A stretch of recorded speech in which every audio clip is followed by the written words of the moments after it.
चंद साल कबल मरकज़ी हुकूमत ने फ़ैसला ले लिया कि all India institute of medical sciences new Delhi के तर्ज पर 22 इदारे बनाए जाएंगे। उसी तरह के हॉस्पिटल जो दिल्ली में एक मुमताज़ मकाम हासिल कर चुका है हॉस्पिटल, उसी के तर्ज पे बनाएंगे, जिसमें जम्मू के लिए भी एक मंजूर हुआ 2019 में एक एम्स जम्मू जिसको हम कहते हैं, जो एक्चुअली विजयपुर में है। इस हॉस्पिटल के खालिक मेमार डॉक्टर शक्ति कुमार गुप्ता साहब, जो सन ऑफ द सॉइल है, जम्मू कश्मीर से ताल्लुक़ रखते हैं, आज हमारे साथ हैं, हमारे मेहमान। डॉक्टर साहब शुक्रिया, आप हमें मौका दे रहे हैं। Thank you so much. Thank you जी। डॉक्टर साहब, इससे कबल के हम हॉस्पिटल की तरफ आए, जो एक इदारा बल्कि एक इंस्टीट्यूशन है ये, जो आपने यहाँ पे तामीर किया, और एक ऐसे दौर में जबकि बहुत कम प्रोजेक्ट पाए तकमील तक पहुँच जाते हैं, और ख़ास तौर से इसकी अहमियत ज़्यादा ही क्योंकि कोविड के दौर में शुरू हुआ। हम आपसे जानना चाहेंगे आपकी ज़िंदगी के बारे में, क्योंकि आप रियासत जम्मू कश्मीर के पुंछ डिस्ट्रिक्ट से ताल्लुक़ रखते थे और वहाँ से आप चले गए all India institute of medical sciences hospital administration में आपने पीजी किया और वहाँ पे आपका कंट्रीब्यूशन है। उसके बारे में आप बताएं कि किस तरह से आपकी पढ़ाई और आपका इंटरेस्ट क्यों हुआ हॉस्पिटल एडमिनिस्ट्रेशन में उस वक्त की, जबकि बहुत सारे लोग मुख्तलिफ़ अमराज के माहिर बनना चाहते थे, प्राइवेट प्रैक्टिस करना चाहते थे। आपके जहन में क्या था? और हम आएंगे आपका जो ये ख्वाब शर्मदे ताबीर हो गया जम्मू कश्मीर, हम आपकी इसकी तरफ आएंगे, लेकिन पहले जानना चाहेंगे आपका शुरू पुंछ से ही मुख्तसरन 10-12 मिनट में आप बता दें कि आपका ये जो सफ़र रहा, इब्तदाई सफ़र, ये कैसे चला? मैं actually I belong to village Adi, जो मेंढर में है, and that is located about 3.5 kilometre from actual line of country. जी। मेरी प्राइमरी एजुकेशन जो है वो मेंढर से ही हुई है एक्चुअली वहाँ से। उसके बाद 1965 में जब वार हुई तो हमारे पेरेंट्स वगैरह और फैमिली जो है वो जम्मू में शिफ्ट हो गई, और उसके बाद हम जम्मू में रहे। मैंने जो क्या नाम है, जो मैट्रिक की है मैंने सेंट्रल बेसिक स्कूल से की है, पुरानी मंडी में है वो। उसके बाद मेरे जो ग्रेजुएट जो उसके बाद मैंने जो है 10+2 जो है वो GGM साइंस कॉलेज से की जी। उसके बाद वहाँ से मेरी सिलेक्शन होगी मेडिकल कॉलेज में, तो 1974 में मैं जम्मू मेडिकल कॉलेज में ज्वाइन किया। फिर उसके बाद जो है यहाँ से MBBS करने के बाद तो फिर मैं डिफरेंट डिस्पेंसरीज़ में, हॉस्पिटल में मेरी पोस्टिंग थी। मेरी फ़र्स्ट पोस्टिंग जो थी वो डिस्ट्रिक्ट हॉस्पिटल कठुआ में थी जी, इन 1981 एज असिस्टेंट सर्जन एक्चुअली। तो वहाँ 2 साल किया। उसके बाद वहाँ 2 साल करने के बाद फिर मेरी पोस्टिंग खुद हो गई, वो डिस्पेंसरी थी, एलोपैथिक डिस्पेंसरी। जी। जब इनिशियली वहाँ पर गया तो मैं देखा वहाँ पेशेंट नहीं आते हैं, वहाँ पर हार्डली 8-10 पेशेंट रोज़ आते थे। तो मैंने एक्चुअली रिव्यू किया, लोगों से पूछा क्या बात है, आप डिस्पेंसरी है यहाँ पर और हैवी नेशनल हाईवे में है एक्चुअली, जो हमारा वहाँ डाक बंगलो है उसके बैक साइड में है, तो लोग आते क्यों नहीं हैं? लेकिन मुझे जो फीडबैक ये मिली कि वहाँ पर जो है ना, ये डॉक्टर्स जो हैं वहाँ स्टे नहीं करते हैं जी। वो आते हैं थोड़ी देर के लिए फिर चले जाते हैं, फिर कब आएंगे वो कोई मालूम नहीं होता था वहाँ पर। तो क्योंकि मेरी अभी 1-2 साल हो गए थे शादी हुई, तो मैंने ये डिसाइड किया कि मैं वहाँ पर स्टे करूँगा जी। और फैमिली को भी लेके गया वहाँ पर, क्योंकि वहाँ तो एक डॉक्टर होता है, एक मेडिकल असिस्टेंट होता है, साथ में 2-3 और स्टाफ होते हैं, इतना ही होता है वहाँ डिस्पेंसरी में जी। तो मैंने क्या किया एक्चुअली ना, जब पेशेंट आते हैं, आपको मालूम है कि एक डिस्पेंसरी में जो है ना, जो पूरी सप्लाई होती है वो 2 पार्ट में हम डिवाइड करते हैं। एक बोलते हैं कि फर्नीचर आइटम्स, जो दूसरी हैं साल का बजट जो है 12,000 होता था डिस्पेंसरी का, बस उसमें से 8,000 जो है वो फर्नीचर के लिए होता था, 4,000 रुपये जो है मेडिसिन वगैरह के लिए होता था। तो इट वाज वेरी इंटरेस्टिंग, आप भी सुन के जो है वो हैरान होंगे कि जैसे डेली मेरे पास क्या हुआ कि पहले 8-10 पेशेंट थे, फिर मैंने वहाँ स्टे करना शुरू कर दिया। 1980-81 होगा ये 84 में, 4-5 में। तो मैंने क्या किया कि ना, मैंने पेशेंट जो आते थे उनको पूरा टाइम देता था, उनसे बात करता था, आपको प्रॉब्लम क्या है, उनका चेकअप करता था, BP चेकअप करना या कुछ थॉरो एग्जामिनेशन करता था उसको।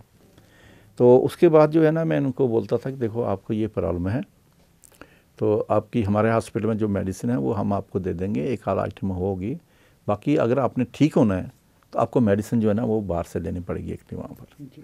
तो क्योंकि मैं टाइम पेशेंट के साथ स्पेंड करता था तो उनको भी डॉक्टर के ऊपर कॉन्फिडेंस हो जाता था and I am happy to share कि वो जाके, क्यों मेडिसिन वहाँ केमिस्ट शॉप तो थे नहीं खुद में उस टाइम में, तो जा तो वो क्या नाम है चनैनी में जाते थे या फिर बटोत में जाते थे, वहाँ से मेडिसिन ला के फिर मुझे दिखाते थे, डॉक्टर साहब ये मेडिसिन ठीक है, फिर उनको मैं पूरा एक्सप्लेन करता था कैप्सूल ऐसे लेना है, टेबलेट ऐसे लेना है जी। जो हमारी 4,000 रुपये का जो साल का कोटा था उसमें बड़ी लिमिटेड मेडिसिन होती थी। जैसे आपके पास टेबलेट पैरास्टामोल जो बुखार के लिए भी, दर्द के लिए, सब के लिए होती है जी, 5 टेबलेट डेली कोटा होता था बस। उसके बाद कैप्सूल टेट्रासाइक्लिन होते थे 5 रोज़ के, क्लोरोमास्टिन उस टाइम यूज़ होती थी 5 रोज़ की जी, सिल्वर सल्फाडाइजिन या इस टाइप की जो है ऑइंटमेंट्स होती थी, या फिर डाइजिन टेबलेट, और दूसरी जो है वो हम एसडीजेड बोलते हैं, वो 5 रोज़ की होती थी जी। तो एक इंजेक्शन तब होता था पेंसिलिन का, उसको हम बोलते थे procaine penicillin, fortified procaine penicillin, वो एक इंजेक्शन रोज़ का कोटा होता था बस। अब जब मैंने पेशेंट को देखना शुरू किया और फिर जब कभी मैं छुट्टी में जाता था, जैसे जम्मू में आना कभी, तो मैं पेशेंट को हमेशा एक्सप्लेन करता था कि ऐसा है कि मैं आज जम्मू जाऊंगा, आप ये 3 दिन मेडिसिन कीजिए, मैं मंडे को सुबह इतने बजे पहुंच जाऊंगा, फिर आप मुझे आके दिखा देना जी। तो ये जो एक पेशेंट के साथ कम्युनिकेशन और उनका एक कॉन्फिडेंस जो डेवलप हुआ, उससे बहुत पेशेंट आना शुरू हो गए एक्चुअली। फिर आप इमेजिन नहीं कर सकते हैं कि हम जब भी जम्मू जाते थे तो हमेशा इन्फॉर्म करके जाते थे पेशेंट को, और पेशेंट उस डेट पर वापस भी आ जाता था, और हम भी इंश्योर करते थे कि हम उस दिन वापस आ जाएं जी। क्योंकि अगर पेशेंट को आपने मेडिसिन दी 3 दिन के लिए, अब उसको अपने बढ़ानी है या क्या मेडिसिन से उसको आराम हो रहा है, तो वो फिर जब बीच में गैप आ जाएगा तो ना मेडिसिन वो इधर का रहा पेशेंट ना उधर का, ठीक है।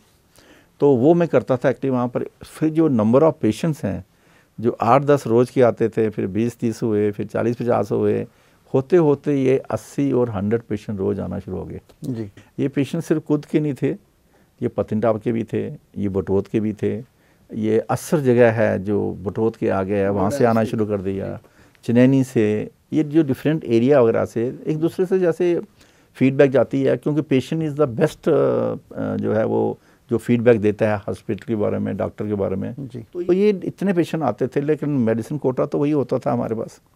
और जो मैं पेशेंट को एक्सप्लेन करता था कि ऐसे ऐसे ये है, अगर आप आराम चाहिए तो ये मेडिसिन मैं यहाँ से दूंगा, ये आपको उधर से, तो आपको आराम आ जाएगा। उससे पेशेंट जो है ना कन्विंस हो जाता था, उनका एक कॉन्फिडेंस हो जाता था। दिस इज़ जर्नी जो है उसके पहले। जी।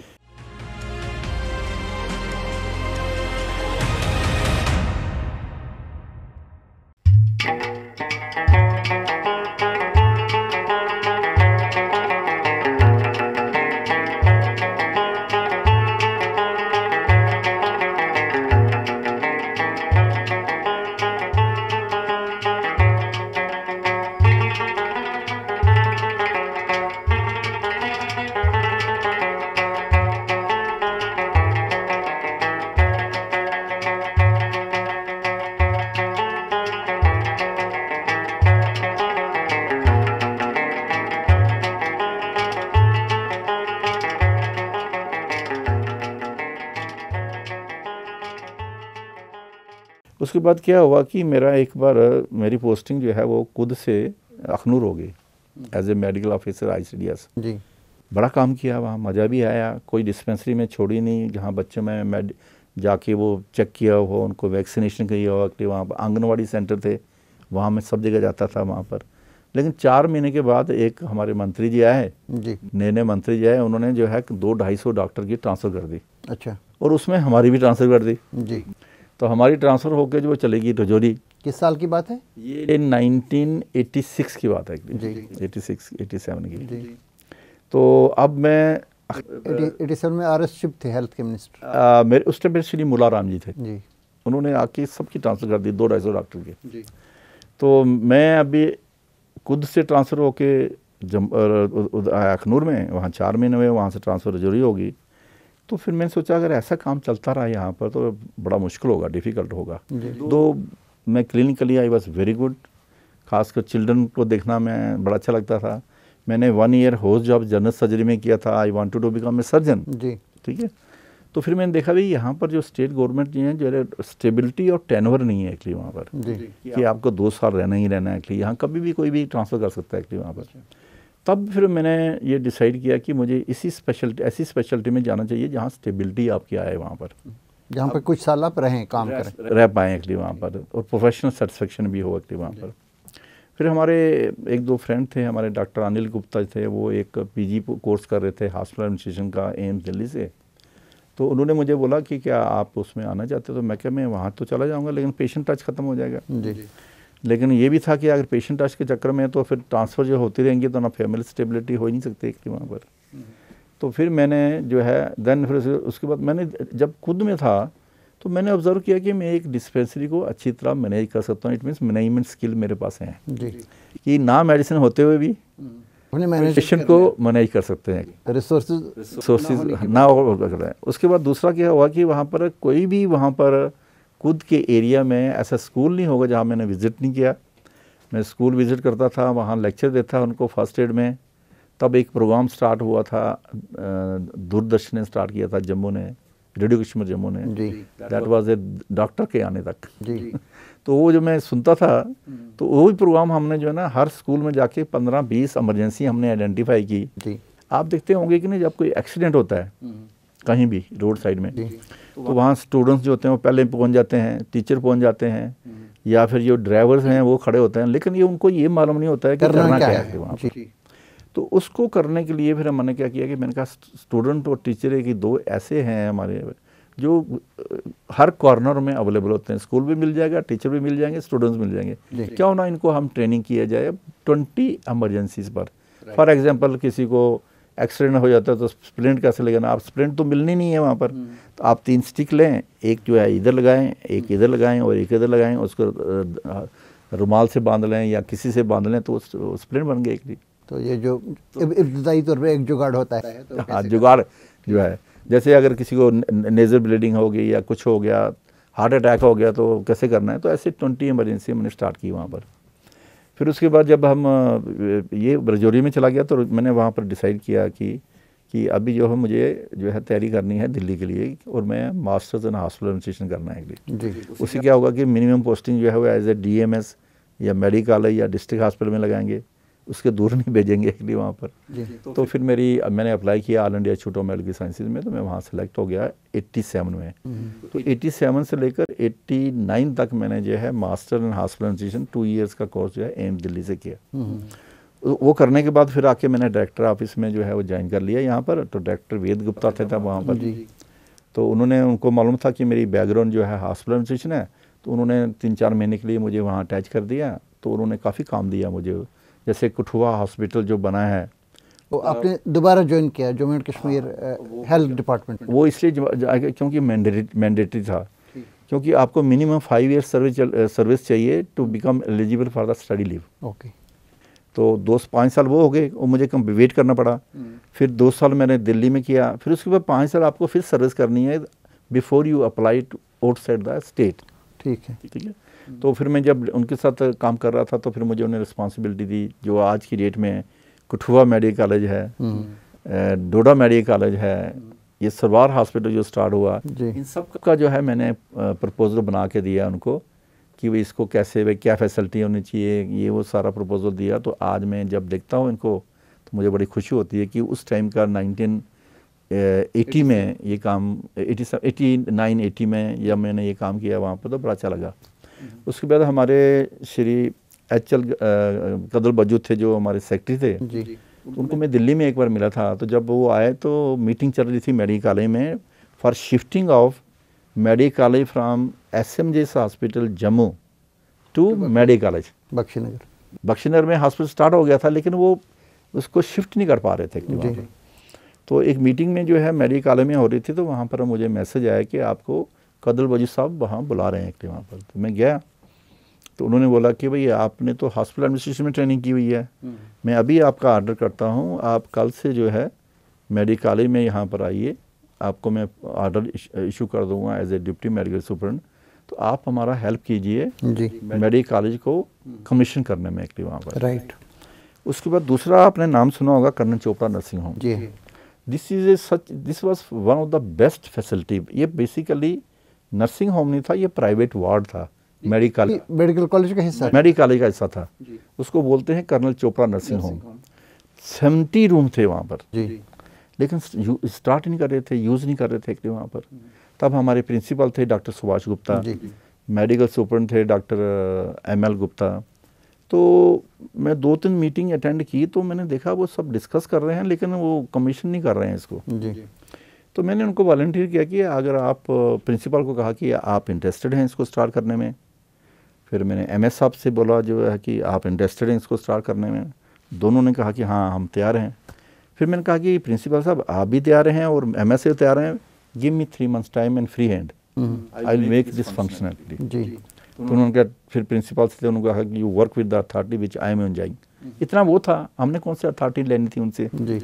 तो हमारे मन में फिर दिन रात काम किया कि उसको कर्नल चोपड़ा नर्सिंग को हमने 3 महीने का मांगा था, फंक्शनल बनाया, 1.5 महीने में फंक्शन कराया इसको। फर्स्ट मुझे याद है हम डॉक्टर CL गुप्ता जो हमारे यूरोलॉजिस्ट हैं जी। उन्होंने फर्स्ट सर्जरी उन्होंने की थी और 1.5 महीने में हमने स्टार्ट कर दिया। मैं वहाँ 2 साल रहा वहाँ पर as a deputy medical superintendent. सिर्फ अभी 1 फ्लोर स्टार्ट किया था। जी। आपको मालूम है हमारे जम्मू कश्मीर में जो है ना ये प्रैक्टिस अलाउड है एक्चुअली ना। जी। तो प्रैक्टिस वाले जो लोग हैं वो वहाँ पर आते नहीं थे पेशेंट ऑपरेशन करने के लिए। कुछ आते थे, CL गुप्ता आते थे, डॉक्टर शीतल सिंह हमारे होते थे वो आते थे, डॉक्टर गोस्वामी भी बीच में आते थे। लेकिन आम लोगों की टेंडेंसी थी कि अपनी प्राइवेट नर्सिंग होम क्लिनिक में करना है एक्चुअली, क्यों वो टैक्स नहीं देना पड़ता ना। तो यहाँ सब सारा वाइट था एक्चुअली। जी। And this was the cheapest nursing home in the country. तो हमने जो 1 फ्लोर 14 कमरे के करीब हमने ये स्टार्ट किए और 2 साल में मैंने वहाँ पर हार्ट की सर्जरी भी स्टार्ट कर दी, माइटर बल्बाटमी बोलते हैं। अच्छा। डॉक्टर गुरजीत सिंह हैं जो आज आप कार्डियक सर्जन आप मेडिकल में थे, उन्होंने आके उसको ऑपरेट किया। फिर उसके बाद सब सर्जरी जो है स्टार्ट कर दी, डिलीवरी स्टार्ट कर दी वहाँ पर एक्टिव। और 2 साल में हमने कोई 38 लाख रुपीज़ कलेक्शन की वहाँ से। जी। फिर उसमें ये होता था कि जैसे 5,000 रुपये हमने लिया, उसमें से जो है 1/3 जो है वो सर्जन को जाता था, 1/3 जो है एनेस्थेटिस्ट को जाता था और 1/3 जो है हमारे हॉस्पिटल को मिलता था। अच्छा। तो हमने उनको ये बोला कि अगर हम 1 फ्लोर से 38 लाख रुपीज़ कलेक्ट कर सकते हैं जी। तो ये जो आपका 5 स्टोरी बिल्डिंग है, 70 कमरे हैं, इसमें तो करोड़ों साहब से रेवेन्यू जनरेट कर सकते हैं। तब श्री जलील अहमद खान साहब जो हैं वो फाइनेंशियल सेक्रेटरी थे जी। एक बार उनका कोई रिलेशन वहाँ एडमिट हो गया जी। तो मैंने उनको एक्सप्लेन किया कि भाई ऐसा है कि हमारे पास पैसा तो जनरेट करते हैं लेकिन मेंटेनेंस के बारे का कोई पैसा नहीं होता है कि मैं मिलता नहीं एक्चुअली वहाँ पर। जी। जब मैं as a deputy medical super वहाँ स्टार्ट किया, सिंगल आदमी था जी। और मुझे उन्होंने एक हॉस्पिटल अटेंडेंट दिया, एक वेरी जो हमारे एम्प्लॉय थे वेरी जेंटल, उनका नाम मुझे अभी याद है, श्री थोड़ू राम जी। वो मेरे अटेंडेंट थे। तो मैं जो था मेरे पास कोई कैशियर नहीं था, कोई टाइपिस्ट मशीन नहीं थी। टाइप मशीन जो है मैंने अपने ब्रदर ला के बस से लेके आई। एक मैं मेरे साथ अखनूर में एक श्री रसाल सिंह जी थे, वो काम करते थे, उनको मैंने रिक्वेस्ट किया भाई शाम को मेरे पास आ जाए क्या कुछ लेटर टाइप करने के लिए। सिमिलरली वहाँ पर वो पानी कभी बंद हो जाता था तो मैंने बाजार से जाके ना वो रंच बोलते हैं ना, क्या बोलते हैं उसको, तो वो लेके आया, कोई 65 रुपीज़ खर्च के। रात को इमरजेंसी में कोई रात को फ़ोन आता था कि नर्सिंग होम में पानी ख़त्म हो गया, तो मैं फिर स्कूटर में जाके वो फिर मोटर चलाता था और पानी वहाँ पर आता था। ऐसे स्ट्रगल की मैंने।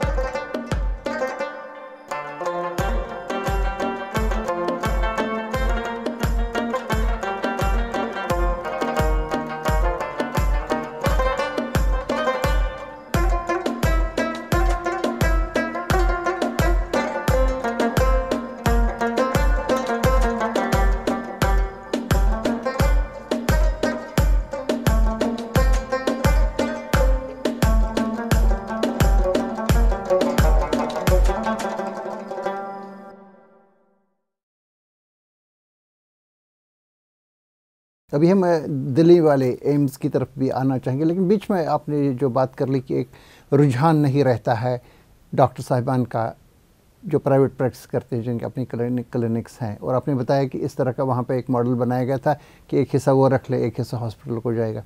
ये बात मैंने डॉक्टर अजीत कुमार नागपाल से भी कर ली थी जब वो टास्क फोर्स के यहाँ जम्मू कश्मीर गवर्नमेंट में सलाहकार थे, उमर अब्दुल्ला सरकार में, 2013 में। तो उन्होंने ये बताया था कि एक मॉडल है, इसके तहत ये हमें कुछ जगहों पे, इंक्लूडिंग शेर Kashmir institute of medical sciences, जहाँ पे पाबंदी है प्राइवेट प्रैक्टिस करने को, उन्होंने कहा था एक हिस्सा डॉक्टर रख लेगा, एक हिस्सा हॉस्पिटल रख लेगा, लेकिन वो भी बाद में नहीं चला।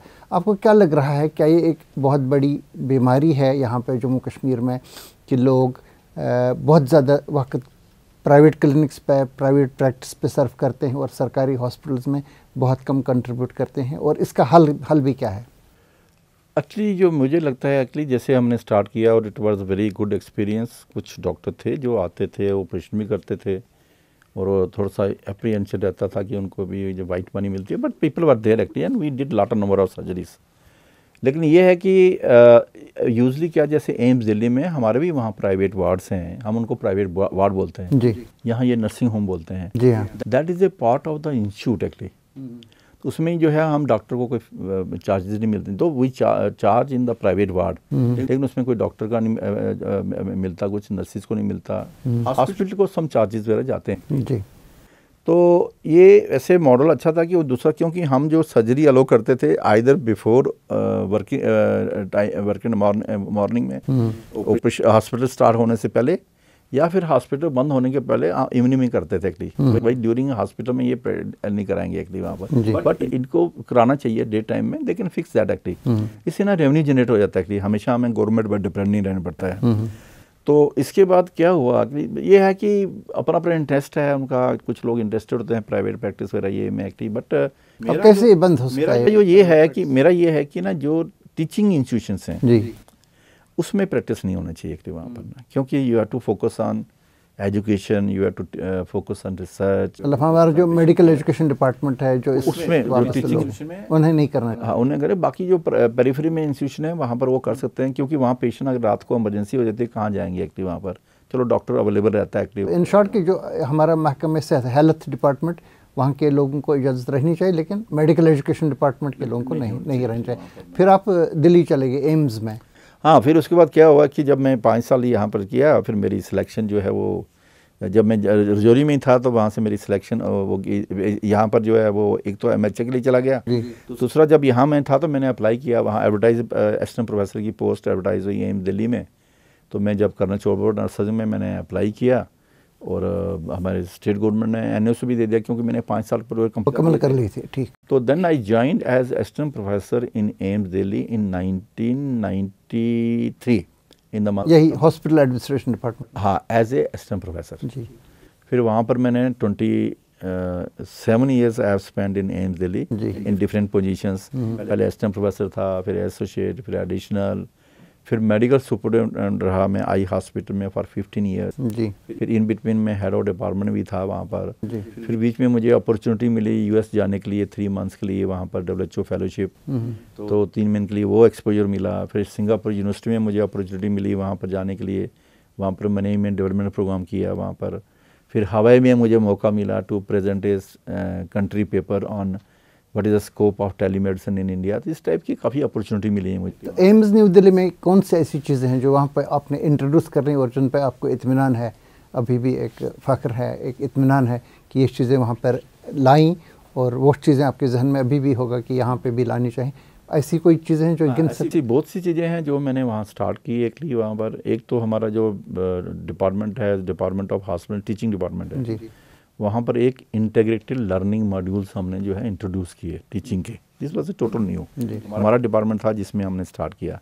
उसका ये होता था कि जैसे मॉर्निंग में हमारे जैसे एक सब्जेक्ट आप लेते हो, उस सब्जेक्ट को आप कंटिन्यूसली पढ़ाते रहो, so that we cover all the aspects in 20 days 30 days।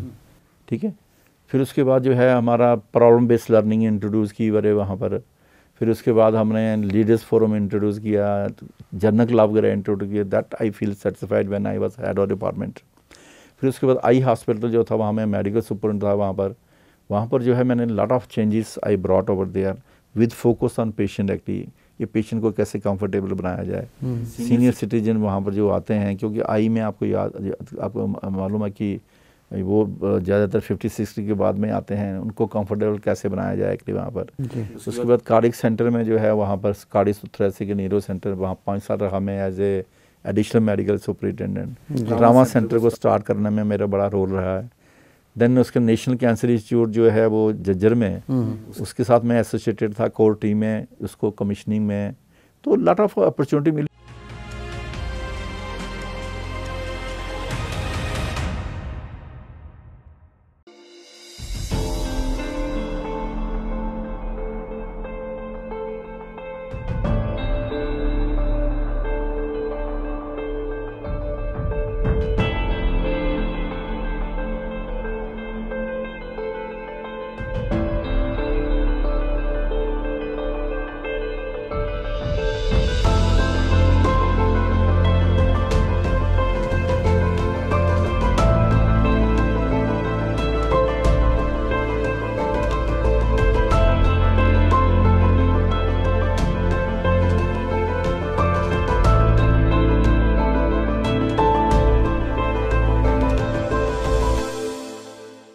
फिर इसके साथ साथ मुझे मौका मिला मिनिस्ट्री ऑफ एक्सटर्नल अफेयर के साथ काम करने के लिए। I was in AIIMS only, but हम गवर्नमेंट जो है उन्होंने 2 हॉस्पिटल भूटान में इस्टेब्लिश करने थे और एक ट्रॉमा सेंटर नेपाल में करना था, नेपाल में, काठमांडू में। तो मुझे मेरे डायरेक्टर ने नॉमिनेट किया कि you get associated with this, और मुझे टाइमली हमने जो है 2 हॉस्पिटल जो है वो हाँ बनाए भूटान में। एक थिम्पू में national referral hospital which was about 350 bedded. फिर वहाँ से कोई 460 माइल्स अवे ईस्टर्न भूटान में मोंगर जगह का नाम है उसका जी, वहाँ पर हमने जो है 150 बेड का जो है वो एक हॉस्पिटल बनाया कि, और आई एम हैप्पी कि बोथ हॉस्पिटल आर वर्किंग। अब उसके बाद जो है प्राइम मिनिस्टर ऑफ भूटान ने अभी हमारे प्राइम मिनिस्टर से रिक्वेस्ट किया कि एक सुपर स्पेशलिटी हॉस्पिटल बनाना है विद फोकस ऑन कैंसर। तो हमने क्या किया कि वहाँ पर, फिर मैं तब श्रीलंका में था, एज ए एग्जामिनर में यहाँ गया हुआ था।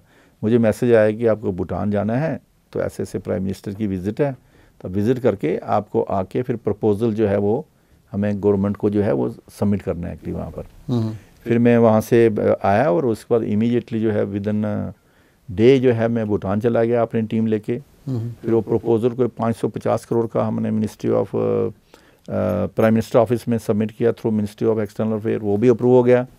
फिर प्राइम मिनिस्टर साहब जब भूटान में गए तो उन्होंने पब्लिकली वहाँ अनाउंस किया कि हम जो है भूटान को जो है एक सुपर स्पेशलिटी हॉस्पिटल देंगे जिसमें कैंसर की फैसिलिटी होते हैं, वो भी देख ली। तो ये जो प्रोजेक्ट मैंने किए हैं, आई was very much feeling satisfied. जैसे नेपाल का था, नेपाल में जो है एक वीर हॉस्पिटल है, उसके साथ ही हमने जो है एक ट्रामा सेंटर 7 स्टोरी बनाया, बहुत खूबसूरत डिज़ाइन है उसका वो हमने बनाया। और उसके बाद जब प्राइम मिनिस्टर मोदी आए, जब उन्होंने ज्वाइन किया मई में, तो मई में आई थिंक, फिर उसके बाद अक्टूबर में वो जाके उन्होंने वो हैंड ओवर किया to the prime minister of Nepal जी। तो ये चीज़ें जब याद करता हूँ तो बड़ा अच्छा लगता है अपनी प्रोफेशनल सेटिस्फेक्शन की एक इस एरिया में। फिर जब उसके बाद जो है अभी मेरे रिटायरमेंट में कुछ टाइम था, 5-6 महीने, तो ये एडवर्टाइज हुई पोस्ट एम्स जम्मू की एज ए डायरेक्टर। तो पहले तो मैं अप्लाई नहीं किया एक्चुअली, फिर उसके बाद अप्लाई नहीं करना चाहते थे या मिस हो गया?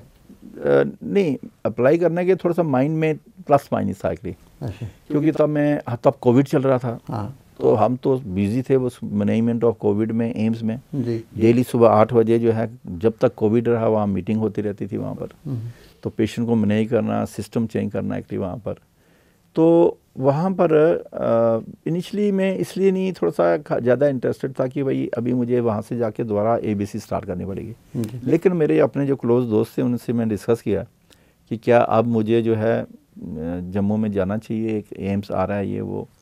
तो काफ़ी डिस्कशन के बाद जो है तो यही उन्होंने बोला कि आप यू बिलोंग टू जम्मू और आपको अपॉर्चुनिटी मिल रही है और आप एक कुछ कंट्रीब्यूट कर पाएंगे उसको। तो मुझे भी था कि एक मौका मिले कि न्यू इंस्टीट्यूशन बनाया जाए कि 2 मेरे पास दिल्ली में बड़े अच्छे ऑप्शन थे कि to join some private hospitals वगैरह, good package and other things बड़ी मिलती है। हाँ, लेकिन मेरे माइंड में था कि एक अपॉर्चुनिटी मिल रही है, क्यों ना जो है वो हम जम्मू में जाके क्या नाम है इसको एक अपॉर्चुनिटी को अवेल किया जाए और एक मौका मिलेगा, एक अच्छा सा इंस्टीट्यूशन जो है जम्मू में इस्टेब्लिश करेंगे। वो इसलिए क्यों जम्मू श्रीनगर से जो भी लोग पेशेंट आते थे वहाँ दिल्ली में, तो मुझे पता या किसके लिए आते हैं, या तो हार्ट सर्जरी के लिए आते हैं, या न्यूरो सर्जरी के लिए आते हैं, या आई सर्जरी के लिए आते हैं, या ट्रांसप्लांट के लिए आते हैं, या कैंसर केयर के लिए आते हैं, किडनी के लिए, हाँ किडनी के लिए आते थे, या कैंसर केयर वगैरह के लिए आते थे यहाँ पर।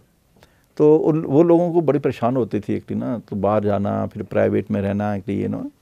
तो फिर मैंने कहा कि चलो ये अपॉर्चुनिटी है, एक अच्छा सा इंस्टीट्यूशन, जो एक ड्रीम प्रोजेक्ट था। मैंने हॉस्पिटल को प्लान डिज़ाइन करने के लिए मैंने ओवरऑल तो मैंने 11 बुक्स लिखी हुई हैं जी, but 2 books specifically how to design a hospital, how to plan a hospital, that help me also. इस पर 2 किताबें आपने लिखी हुई हैं वहाँ पर। टोटल आपने 11 बुक्स लिखी हैं और 2 इसी पे हैं। 2 इसी में हैं वहाँ पर। तो जब आया तो मैं अभी जब मेरा सिलेक्शन हो गया, क्योंकि ये सिलेक्शन जो है it takes about 6 to 8 months process होता है जी, और अल्टीमेटली फाइनल जो सिलेक्शन होती है वो ऑनरेबल प्राइम मिनिस्टर करते हैं जी हाँ। तो वो फिर जब ये ऑर्डर हुआ और उसके बाद हमारी एक ट्रेनिंग होनी थी 1 महीने के लिए, इंडक्शन ट्रेनिंग बोलते हैं इसको, जो भी हम 4 लोग डायरेक्टर थे जो सिलेक्ट हुए थे।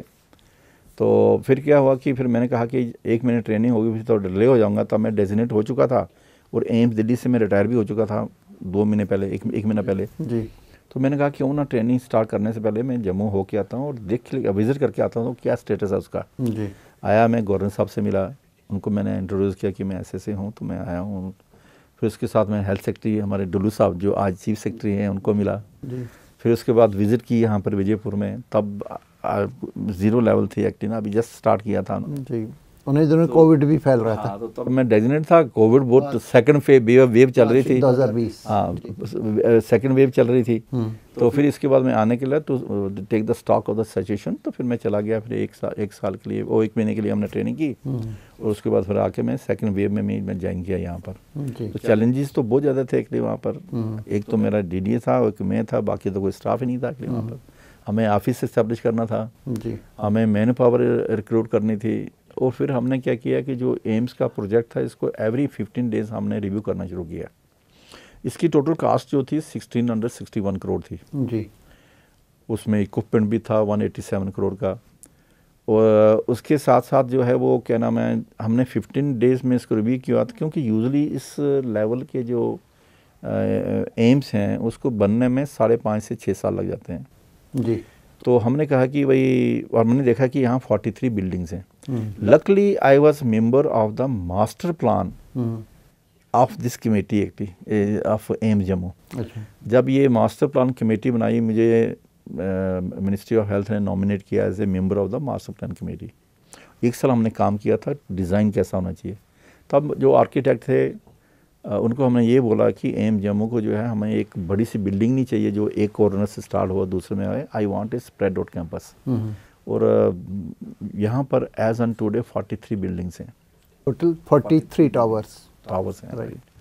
ठीक है, तो फिर जब वो डिज़ाइन में 1800 कनाल है, 227 एकड़ 227 एकड़ ज़मीन है और इसमें से जो है वो 96-97 एकड़ जो है उस नेशनल हाईवे से लेफ्ट साइड में है, जिसको हम नॉर्थ कैंपस बोलते हैं। और साउथ कैंपस में जो है 112-113 जहाँ ज़्यादातर रेजिडेंशियल क्वार्टर्स वगैरह, रेजिडेंशियल एंड स्पोर्ट्स है वहाँ पर।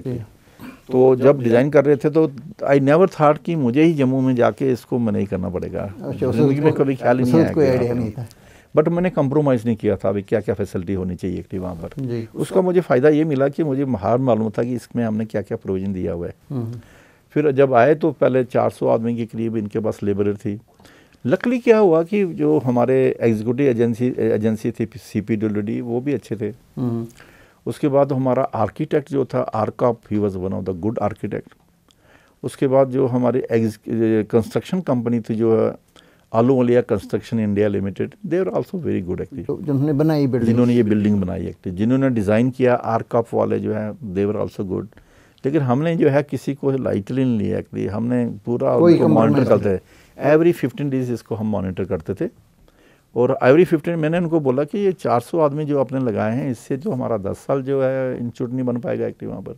तो हर मीटिंग मीन्स हर 15 दिन के बाद हमने 500 आदमी बढ़ाना शुरू। तो ये कैसे मुमकिन करते थे उस वक्त? तो सारे फैक्ट्रीज बंद और दफ्तर बंद, घरों से काम करो, मास्क लगाओ, बाहर मत निकलो। तो इस पहले 1 साल की मैं बात करना चाहूँगा, ख़ासतौर से 2020-2021 की, ये आपने कैसे मैनेज करा लिया? और जब आए थे आप दिल्ली से, आपको यहाँ के सिस्टम का भी जानकारी नहीं थी, तो ये कैसे आपने करा? ऐसा हुआ कि जब मैं आया तो मैं एक तो मीटिंग रिव्यू की मैंने यहाँ पर, उसके बाद मैंने लेबरर से 1:1 बात की।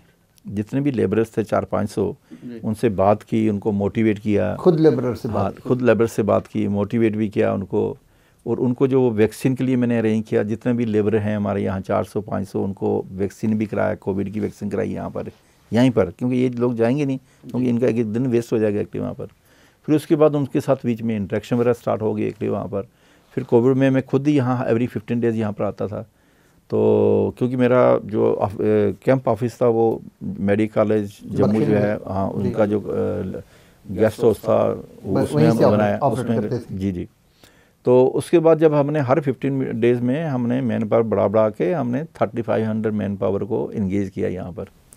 और ये जो 3500 लेबरर्स थे, दे वर वर्किंग 24/7। अच्छा, पूरा 24 पूरा। और उनको मैंने ये बोला कि मुझे सभी बिल्डिंग एक ही टाइम में मिली, ये नहीं मुझे चाहिए कि एक बिल्डिंग आप आज दोगे, दूसरी बाद में दोगे, इससे तो कभी कंप्लीट नहीं होगा, एक ही टाइम पर कंप्लीट हुई हैं। तो अब जैसे हमारे 3.5 साल हो गए हैं, अब तो 4th ईयर भी हो गया है। अब जब हमारा ना ये जो इनागुरेशन हुई थी एम्स जम्मू की, ऑनरेबल प्राइम मिनिस्टर ने जब किया था मौलाना आज़ाद से स्टेडियम से, तब हमारी पूरी बिल्डिंग कंप्लीट नहीं थी। स्ट्रक्चर तो कंप्लीट था, बट हॉस्पिटल सर्विसेज अभी फंक्शन नहीं हुई थी। तो फिर क्या किया कि हमने 1 अगस्त को यहाँ पर हॉस्पिटल सर्विसेज स्टार्ट की, OPD शुरू की। 1 अगस्त 2024 जी। पहले OPD सर्विसेज शुरू की, और आज हमारे पास 1000 से 1200 पेशेंट, कभी कभी 1500 पेशेंट आते हैं यहाँ पर OPD में। ये पेशेंट सिर्फ जम्मू एंड कश्मीर से नहीं हैं, ये पंजाब से हैं, ये हिमाचल से हैं, ये लेह लद्दाख से हैं एक्टिव वहाँ पर। फिर हमने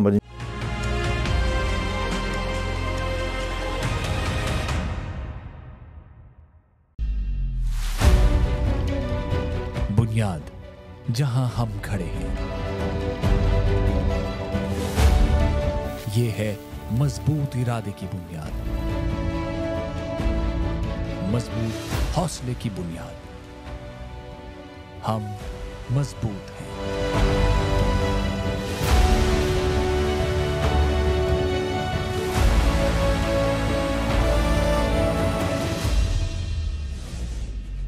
ये घर, ये दरो दीवार, ये राहें, सब गवाह हैं इस मजबूती की।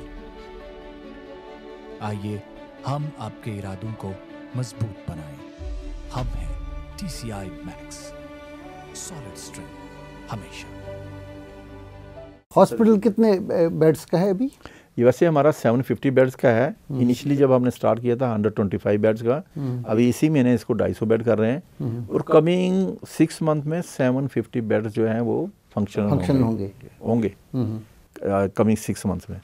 सिमिलरली जो ऑपरेशन थिएटर अभी हमने 2 स्टार्ट किए थे, हमने जो है 400 से ऊपर ऑपरेशन किए हैं। स्पाइन सर्जरी की है, पेडियाट्रिक सर्जरी की है, वो टाइप की सर्जरी जो है हमने स्टार्ट की, जो दूसरे नहीं करते हैं एक्टिव। अभी कितनी सुपर स्पेशलिटीज़ हैं यहाँ से जो ऑपरेट हो रही हैं? 20 जनरल डिपार्टमेंट है, और उसके बाद कोई 10 के करीब जो है हमारी सुपर स्पेशलिटी डिपार्टमेंट जो आज की डेट में चल रहे हैं। उनमें कौन कौन सी खास स्पेशलिटी खास हैं? जैसे हमारे पास कार्डियोथोरेसिक सर्जरी है, न्यूरोलॉजी, न्यूरो सर्जरी है, प्लास्टिक सर्जरी है, एंडोक्राइनोलॉजी है, और उसके साथ साथ जो एनी मतलब कि जैसे कॉमन जो है वो है। टोटल हमारा जो प्रोविज़न है वो 50 डिपार्टमेंट्स हमने सेंक्शन किए हैं जी। जैसे अभी हमारा कार्डियोलॉजी डिपार्टमेंट में 1-2 कार्डियोलॉजिस्ट आए थे, इंटरव्यू किया, लेकिन उन्होंने देखा अभी हॉस्पिटल स्टार्ट होने वाला है तो फिर उन्होंने ज्वाइन नहीं किया। बट अब लोग आना शुरू हो गए हैं जी। अब वो आ रहे हैं, they are very keen to join AIIMS Jammu, क्योंकि अब हमारा हॉस्पिटल फंक्शनल हो गया है। हमारी इमरजेंसी सर्विसेज स्टार्ट हो गई हैं। OT अभी 2 स्टार्ट की थी, और इस हफ्ते में जो है 8 ऑपरेशन थिएटर और स्टार्ट कर रहे हैं। हमारे टोटल जो है टोटल, हाँ बिल्कुल साइमल्टेनियसली 8। तो मतलब उसके बाद जो है by the end of this month there will be 10 operation theatres जी। हमारे पास टोटल 20 ऑपरेशन थिएटर्स हैं, 20 हैं, क्योंकि उसके साथ ना इक्विपमेंट भी चाहिए होता है, मैन पावर भी चाहिए होती है, ट्रेन टेक्नीशियन चाहिए होते हैं। कमिंग 6 मंथ्स में we will make functional all the 20 operation theatre which are most modular operation theatres actually. एक एक ऑपरेशन थिएटर की जो कास्ट है वो 1 करोड़ से लेकर 1.5 करोड़ तक है एक्चुअली वहाँ पर जी। और किसी भी एम्स में जो है एक्सेप्ट दिल्ली छोड़ के इतने ऑपरेशन थिएटर नहीं है एक्चुअली वहाँ पर। और इसके साथ मतलब ये जो फैसिलिटीज़ आप लगा रहे हैं क्या ये जदीद तरीन है, मोस्ट मॉडर्न फैसिलिटीज़ हैं? बिल्कुल, टेक्नोलॉजी में कंप्रोमाइज़ नहीं कर रहे हैं, मोस्ट मॉडर्न है। कोई भी जो इक्विपमेंट जो है वो जब प्रिकोर करना है तो हमने फ्री हैंड दिया होता है फैकल्टी को कि आपको सेलेक्ट करो बेस्ट स्पेसिफिकेशंस, बेस्ट इक्विपमेंट। और सिंस एम्स दिल्ली जो है ना वो हमारा मेंटर इंस्टीट्यूट है और उनको भी हमने इन्वॉल्व किया हुआ है प्रोक्योरमेंट में। ऋषिकेश था पहले, ऋषिकेश था थोड़ी देर के लिए, जब मैं ज्वाइन किया तो फिर मैंने एम्स चेंज करा के ऋषिकेश से एम्स दिल्ली को फिर हमने मेंटर इंस्टीट्यूट बनाया क्योंकि I had work over there. वो मेरे लिए वो बड़ा अच्छा था कि मैं एम्स दिल्ली को रहने से हमारे कंफर्टेबल था, कनेक्टिविटी ठीक थी और सबको मैं जानता था तो उससे हमारा उनको बेनिफिट ले सकते थे। जैसे हम इक्विपमेंट परचेज करते हैं उसकी स्पेसिफिकेशन जो है वेटिंग के लिए भी हम एम्स दिल्ली को इन्वॉल्व करते हैं। फिर हमारे यू विल बी सरप्राइज कि जैसे we don't compromise on the faculty actually. हमारे पास सैंक्शन स्ट्रेंथ जो है 183 है। 183 से क्या हुआ कि जब एडवर्टाइज किया फैकल्टी जो सैंक्शन है हमारी वो 183 है। हमने जब फर्स्ट टाइम इंटरव्यू किया 1400 एप्लीकेशन थी, 700 को शॉर्ट लिस्ट करके बुलाया था उनको, लेकिन उसमें से हमने सिर्फ 74 को सिलेक्ट किया था which are the best in the from the country. Do compromise on merit, ठीक है। और उसके बाद क्या किया कि हमने जो है ना पूरा ट्रांसपेरेंट सिस्टम रखा है इसको, सिलेक्शन करके उसका रिजल्ट भी हम जो है वेबसाइट में डालते हैं विद मार्क्स।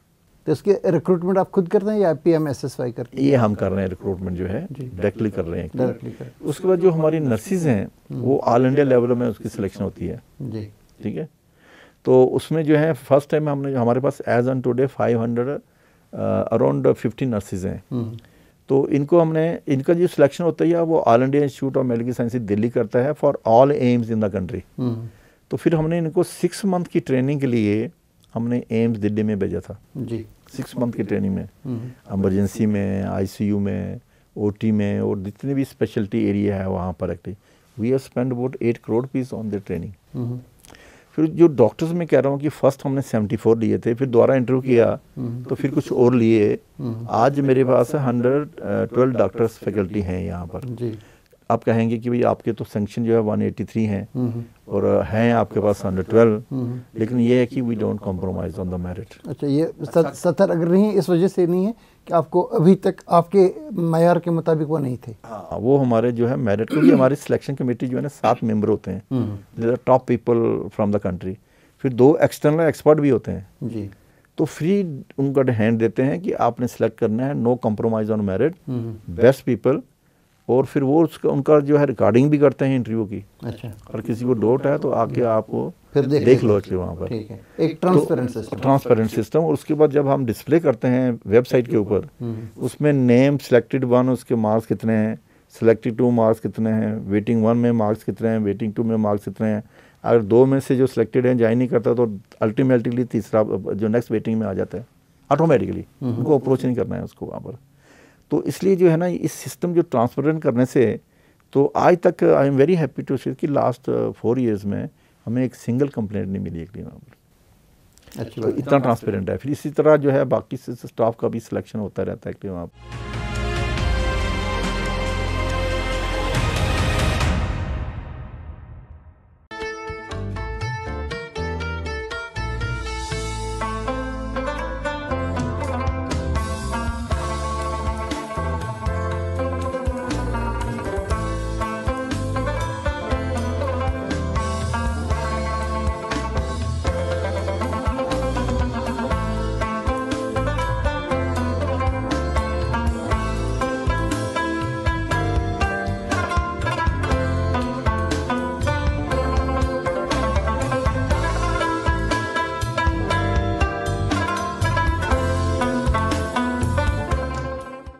अभी टोटल क्रिएशन क्या है आपके स्टाफ की? हमारे कोई 1459-60 के करीब अभी हमारे पास स्ट्रेंथ है।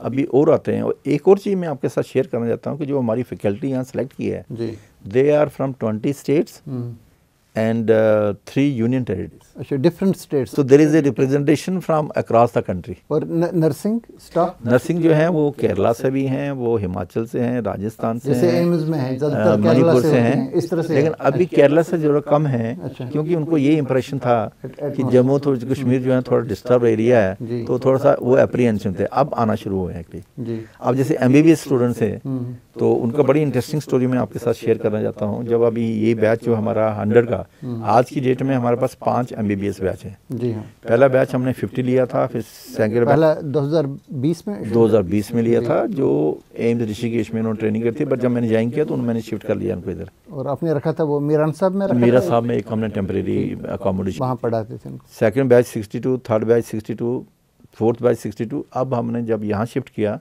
तो हमने 100 MBBS स्टूडेंट्स लिए हैं। जी। Another thing I want to share कि हमने कॉलेज ऑफ नर्सिंग भी स्टार्ट कर दिया है।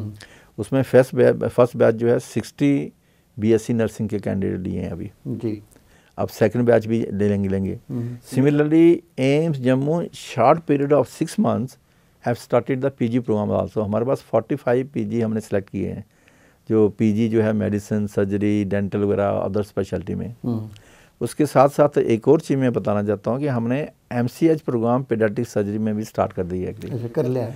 और इस साल जो है हम DM MCH प्रोग्राम भी स्टार्ट करेंगे, और इस साल हमने एडिशनल 45 PG स्टूडेंट्स लेंगे। तो in a short span of 6 months so हमारे यहाँ PG भी स्टार्ट हो गया है, BSc नर्सिंग स्टार्ट हो गया है, सुपर स्पेशलाइजेशन कोर्सेज भी स्टार्ट हो गए हैं, और MSc PhD नर्सिंग में भी स्टार्ट करेंगे। तो अभी ये डिफरेंट सिलेक्टिव डिपार्टमेंट्स में है, DM और MCH? या ना कि जब DM MCH या PG स्टार्ट करते हैं तो हमने देखना होता है कि आपके पास फैकल्टी है, availability of faculty is one, फिर एलिजिबिलिटी ऑफ द फैकल्टी, क्या वो फैकल्टी जो है वो एलिजिबल है उस PG कोर्स के लिए या ना, लेने के लिए। जैसे वो सब चीज़ें देख के फिर उस हिसाब से हम प्रोजेक्ट करते हैं। टोटल तो हमारे पास 150 जो है वो PG सीट्स हैं जी।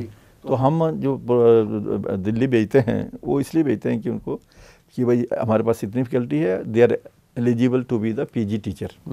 तो वो सारा हमें ध्यान में रखना पड़ता है वहाँ पर। बड़ा 2-3 में बड़े अच्छे इंटरेस्टिंग, जब हमारा ये MBBS का 100 बैच हुआ जी, हमारे ना स्टूडेंट्स कहाँ से आए, केरला से, चेन्नई से और विशाखापट्टनम से जी।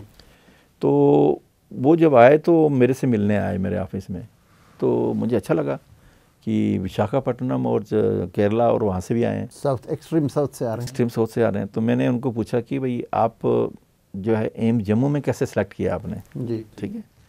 तो उन्होंने बोला कि आपके पास जो है, आपको मालूम है कि हमारा एम्स जम्मू जो है ना, it is very active on social media. उनकी फर्स्ट प्रेफरेंस थी?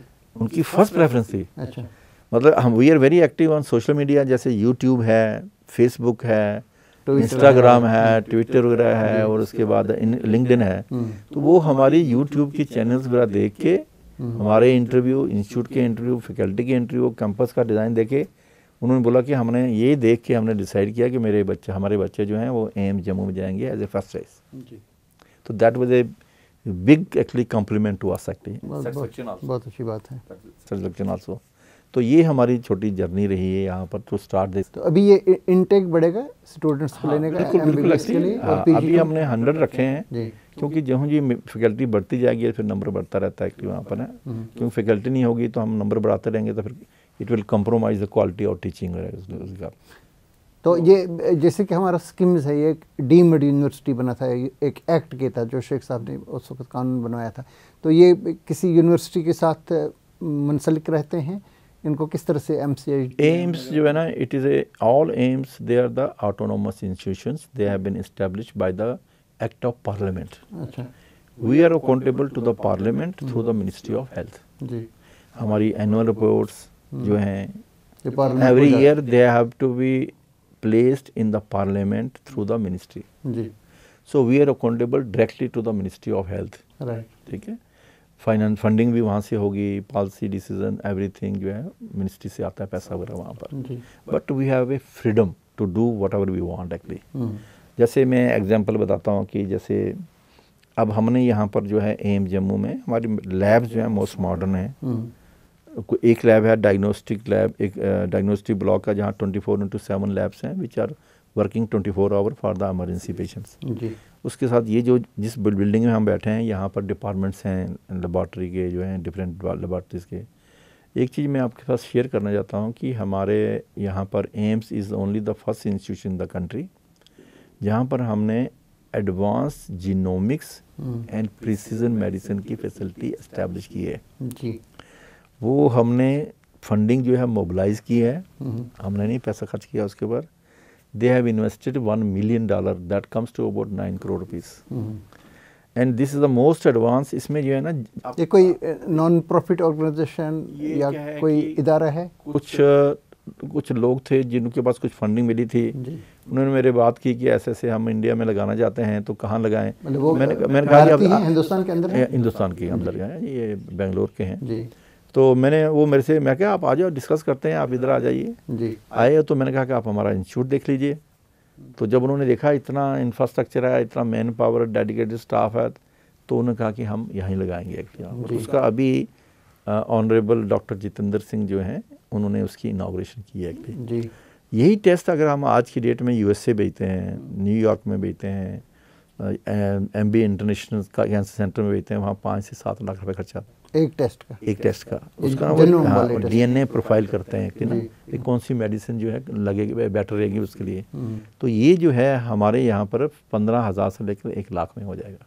और इससे ये पता चलता है कि अगर फॉर एग्जांपल खुदा न खास्ता किसी को कैंसर हो तो ये किस जीन को टारगेट करना है, अदरवाइज यस पहले वो करते थे सभी ऐसे मेडिसिन, जैसे कैंसर पेशेंट आ गया मेडिसिन दे दी, वो पूरी बॉडी में इफेक्ट करता था, बाल उतर जाते थे, नाजिया, वॉमिटिंग, सब बड़े प्रॉब्लम होती थी। ये जो है ये जो इसको बोलते हैं हम precision medicine, targeted medicine actually. हम पेशेंट का जेनेटिक प्रोफाइल करके भाई कौन सी मेडिसिन इनको ठीक रहेगी तो वही देते हैं। तो वो डिजीज सेल को ही इफेक्ट करती है, बाकी नॉर्मल सेल्स को इफेक्ट नहीं करेगी। तो ये पूरी कंट्री में ये फैसिलिटी अभी नहीं थी? ये हमारे अभी आज के डेट में एक तो बेंगलोर में एक लगी हुई है लैब, लेकिन हमारे जितने एडवांस नहीं है।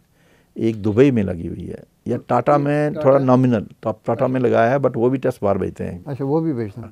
दिल्ली में एम्स दिल्ली में उन्होंने स्केलेटल लगाई हुई है लैब, वो रिसर्च पर्पज़ के लिए वहाँ पर। तो हम कह सकते हैं ये सबसे जदीद और सबसे मुकम्मल है। बिल्कुल मोस्ट मॉडर्न लेटेस्ट एक्चुअली है वहाँ पर, आपने वहाँ देखा भी हो। This kind of a facility for the first time in India. First time in India, AIIMS Jammu is the first, none of AIIMS has got except AIIMS Delhi, वो भी रिसर्च पर्पज़ के लिए वहाँ पर।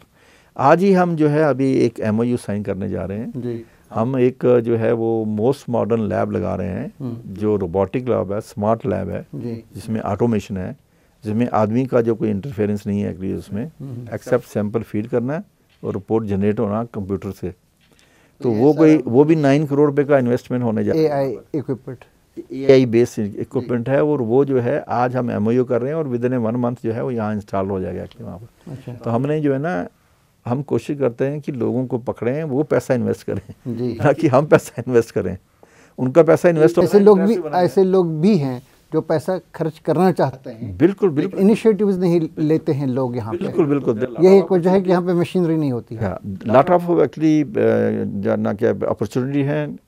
अब जैसे CSR फंड होता है, पब्लिक सेक्टर इंस्टीट्यूशन वगैरह का, हमने कॉर्पोरेट सोशल रिस्पॉन्सिबिलिटी हमारे 4 व्हीकल हमने जम्मू कश्मीर बैंक से डोनेट कराई हैं, इलेक्ट्रिक व्हीकल आपने देखा हो। जी हाँ, कॉट्स। अभी हुडको वाला जो है उन्होंने से 62 लाख रुपीज़ का जो है हमने 10 व्हीकल की जो है वो दे रहे हैं हमें, हमारा वो टेंडर वगैरह हुआ है सारा उसका। उसके साथ साथ जो है हमने जो है हुडको में जो है एक आई बैंकिंग के लिए 1.27 करोड़ का प्रपोजल गया हुआ है, आई होपफुली वो भी हो जाएगा। एक नेशनल स्टॉक एक्सचेंज फाउंडेशन है, उनकी टीम भी आई थी, उनको भी अप्रोच किया है हमने, हमें वो लैब एस्टेब्लिश करने के लिए वहाँ पर। फिर सिमिलरली जो है हम बैंक जो हैं उनको भी अप्रोच कर रहे हैं। जैसे हमारा HDFC बैंक है, उसने एक एनेस्थीसिया वर्क स्टेशन दिया है which cost about 65 to 70 lakh rupees. Similar ICI bank है, उन्होंने कहा कि हम भी कुछ आपको हेल्प करना चाहते हैं, हम एक कैंसर स्क्रीनिंग जो है एक व्हीकल उनसे लेना चाहते हैं which will cost about 1.5 to 2 crore rupees.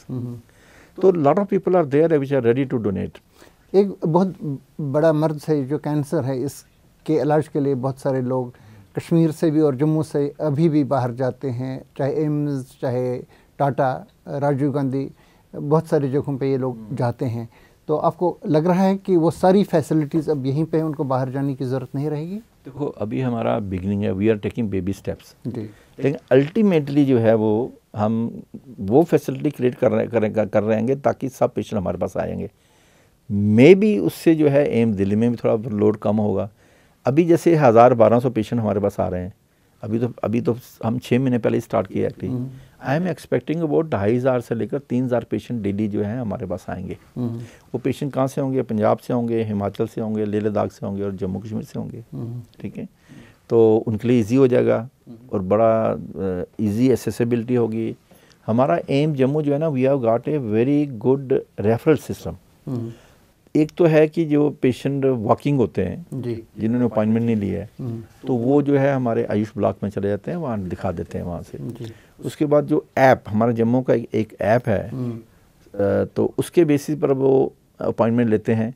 उसका फ़ायदा ये होता है कि आप सीधा काउंटर पे गए, अपना कार्ड बनाए और डॉक्टर के पास चले जाए, आपको क्यू में खड़ा नहीं होना पड़ता है। तीसरा पेशेंट होता है जो रेफरल पेशेंट आते हैं, जो कहीं दूसरे इंस्टीट्यूशन से रेफर होते हैं, वो भी सीधा हमारे ओपीडी ब्लॉक में जाके वो स्लिप दिखाएंगे कि हमने रेफ़र किया है। हमारा स्टाफ वहाँ पेशेंट केयर कोऑर्डिनेटर और पेशेंट केयर मैनेजर होते हैं, वो उनको गाइड करते हैं और उनका कार्ड बनवा के उनको उस डॉक्टर के पास भेज देते हैं। जो इमरजेंसी वाले हैं वो सीधा इमरजेंसी में आ जाते हैं एक्चुअली वहाँ पर। सो इस टाइप का सिस्टम जो है किसी एम्स में नहीं है, ये सिर्फ एम्स जम्मू में ही है एक्चुअली वहाँ पर। क्योंकि मैं दिल्ली में रह के 27 ईयर्स में जो वहाँ पर डेफिशिएंसीज हैं या गैप्स हैं या पब्लिक की जो प्रॉब्लम है, we are taking care about that in Jammu. हम नहीं चाहते कि पेशेंट को वो प्रॉब्लम हो जो वहाँ वो फेस करते हैं वो यहाँ एम्स जम्मू में हो। वहाँ पर हम एम्स जम्मू को we are developing like a global village.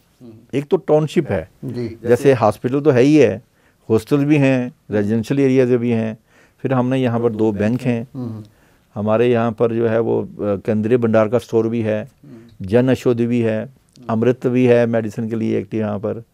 उसके साथ साथ जो है हम स्पोर्ट फैसिलिटीज़ हैं हमारे साउथ कैंपस में। You name any sport that is available over there.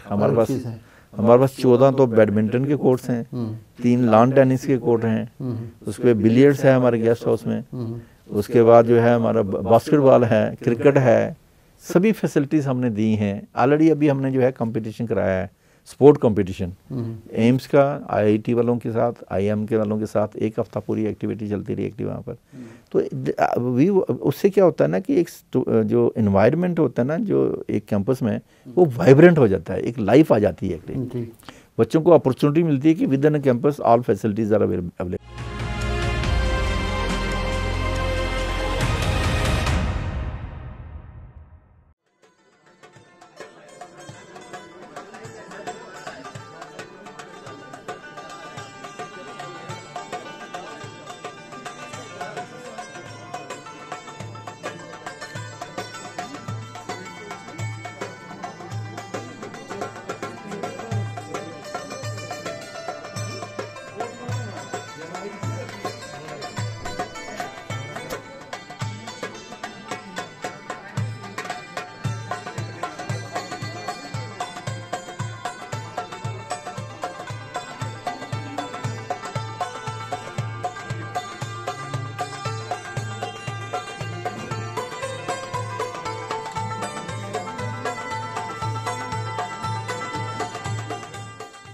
यहाँ पे एक ख़ास बात हमने देखी जो मैंने मुशाहिदा किया है यूरोप और अमेरिका के हॉस्पिटल्स में, एग्जैक्टली डिजिटल सिस्टम, लाइन्स नहीं, कुछ नहीं, हर एक चीज़ मतलब पेन भी नहीं, रजिस्टर नहीं। तो इस किस्म का मैंने यहाँ पे ज़ाती तौर पे मुशाहिदा किया। लेकिन एक बात मैंने यहाँ पे महसूस की कि यहाँ नेटवर्किंग बहुत कम है, क्योंकि ये सारा चलता है टेलीकम्युनिकेशन पे, वाईफाई सिस्टम पे। यहाँ के जो मैंने देखा ना टेलीफोन वाला सिस्टम और इंटरनेट वाला सिस्टम, वो बहुत ही इम्प्रेसिव नहीं है। तो इसको इम्प्रूव करने के लिए क्या आपके पास कोई मंसूबा है? उसमें ना एक कैसा है कि एक तो जैसे होता है ना इंटरनल टेलीफोन होते हैं जी, ऑलरेडी हमारे पास कम से कम भी 1400 से ऊपर टेलीफोन कनेक्शन हमने सेंक्शन किए हैं जी। अब प्रॉब्लम हमारी ये आ रही है कि नेशनल हाईवे बन रहा है, जी, ठीक है, तो हमारा कैंपस कुछ इधर है, कुछ उस रोड के उधर है जी। अब वो केबल वगैरह नहीं पढ़ पा रही हैं एक्टिव वहाँ पर ना, क्योंकि केबल के थ्रू होगा।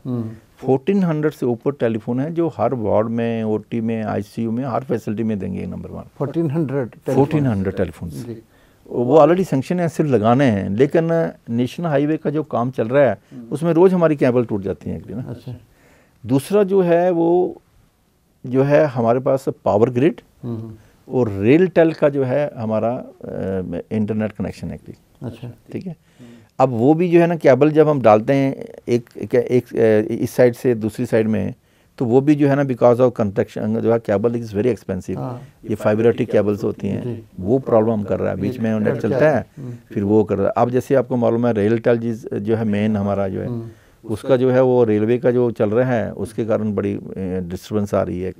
तो अंडरग्राउंड नहीं ले सकते हैं दो कैंप्स को जो जोड़ते? अभी पूरा हाईवे बना नहीं ना एक्चुअली ना, हम करेंगे एक्चुअली, सब होगा वहाँ पर। We have gone for the best actually, power grid is the best internet facility, RailTel is the best facility. उसके साथ साथ हमारे पास एयरटेल भी है, जियो भी है, दूसरे भी हैं एक्चुअली यहाँ पर। अभी यहाँ टावर्स वगैरह नहीं है एक्चुअली यहाँ पर ना, अभी हमने अप्रोच किया कि यहाँ पर टावर लगाया जाए to improve the connectivity, wifi connectivity improve किया गया। फैकल्टी स्टाफ है, इन लोगों को तो डेफिनेटली हम चाहते हैं, क्योंकि जब हम पूरा डिजिटलाइजेशन कर रहे हैं पूरे एम्स की, आज नहीं तो 1 साल के अंदर अंदर हमारा AIIMS Jammu will be totally online. वो प्रोसेस स्टार्ट कर दिया है जी। हमने कोई 20 करोड़ रुपया उसके लिए बजट एलोकेशन की हुई है जी। उसके साथ साथ हम यूनिक सिस्टम इंट्रोड्यूस कर रहे हैं, उसको बोलते हैं इंडोर पेशेंट नेविगेशन सिस्टम। ये किसी एम्स में नहीं है, कंट्री में किसी के पास नहीं है। एम जम्मू है जहाँ पर हम इम्प्लीमेंट कर रहे हैं। हमने एक MOU साइन किया है IIT दिल्ली के साथ जी। तो वो उनके साथ जो है उन्होंने वो हमें हेल्प कर रहे हैं। ये हमने ट्रायल पर मैंने एम्स दिल्ली में RP सेंटर में किया था ट्रायल, अब वो इट वाज वेरी सक्सेसफुल। अब इसको हम यहाँ इम्प्लीमेंट कर रहे हैं। वो जो इंडोर नेविगेशन सिस्टम का मतलब ये है कि वहाँ QR कोड होगा, कोई भी पेशेंट आएगा, एम्प्लॉई हैं कोई भी हैं, वो उसको स्कैन करेंगे, डाउनलोड कर लेंगे ऐप को, फिर वो उसके थ्रू जो है ना आपने कहाँ जाना है, मुझे मेडिकल OPD जाना है, ठीक है, तो आप उसमें एंटर कर कीजिए मेडिकल OPD, वो आपको पूरा प्रिसीजन के साथ बताएगा। आप यहाँ से 20 स्टेप चले जाइए, वहाँ से राइट टर्न ले जाइए, वहाँ से लिफ्ट ले जाइए, ऊपर जो है आपका मेडिसिन डिपार्टमेंट है ऑन दिस लोकेशन। लाइन्स भी रखी गई हैं ताकि हाँ लाइनें जो हैं इन एडिशन टू दैट उसको बोलते हैं कलर कोडिंग सिस्टम। हमारे जैसे OPD यहाँ पर है, इमरजेंसी दूर है, रेडियो डायग्नोस्टिक लेबोरेटरी कहीं पर है, तो जो भी आप इंटर करेंगे ना, एक तो ऐप के थ्रू जा सकते हैं, दूसरा जो है ना ये कलर कोडिंग सिस्टम है ना, हम कहते हैं कि for blood bank follow red line, for x-ray follow blue line. ये होता था एयरपोर्ट्स पे, मेट्रोज में। तो ये क्या करते हैं, पेशेंट आएगा, हाँ जी मुझे वहाँ लिखा हुआ है, हिंदी में भी लिखा हुआ है, इंग्लिश में भी लिखा हुआ है, भाई इस लाइन को आप फॉलो करते जाओगे, ये सीधा वहाँ ले जाएगा जहाँ आपने जाना है जी। इससे पेशेंट को और कन्वीनियंस हो जाती है वहाँ पर।